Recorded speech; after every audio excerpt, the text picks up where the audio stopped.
there were two, main topics of interest that I had as a kid. One was in science, that was trying to explain all the wondrous things, and the other one was all these tales of the supernatural, mythology. I was really into Greek mythology and Roman mythology, Egyptian mythology, and all the sort of strange beings and quests of all that. So I was very imaginative as a kid. I was a storyteller to my other friends, and I would make up these kind of wondrous stories.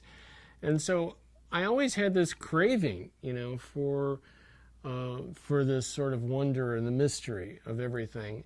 And I guess, when I was initiated into religion, which was immediately by my Irish Catholic, parents, so I'm going to Mass. And back then, there was a sense of mystery when I was really young about it.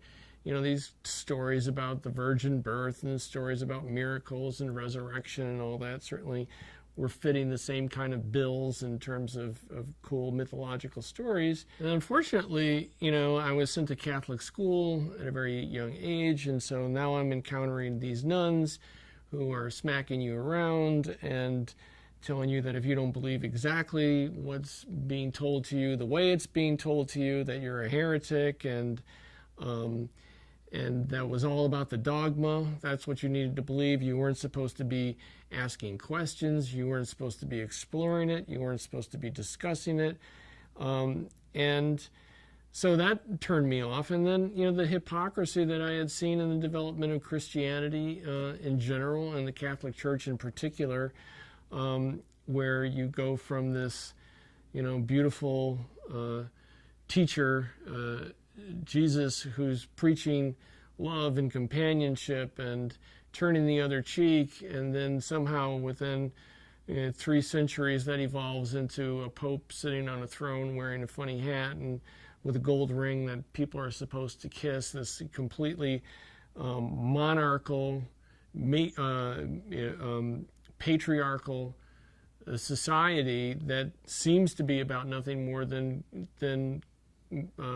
accruing more and more power, accruing more and more wealth, the domination. It's a country unto itself. It was controlling most of the civilized world after Constantine converted to Christianity. But the whole thing about religion and the occult and everything else is, it's my process of trying to recapture or sustain, I guess you would say, the wonder of my youth, both in the ideas of things that are in a magical realm and through science. And science becomes a huge part of the story. As it evolves, you realize that it's not just occult, is that Paul says at one point, science is magic, and William says, wait, science is magic? No. Science is magic. And so, that's when things segue from some of the expected things that you're going to be getting from an occult horror story to more sci-fi elements as it discusses where the future of technology is heading and how that relates to all this ancient stuff.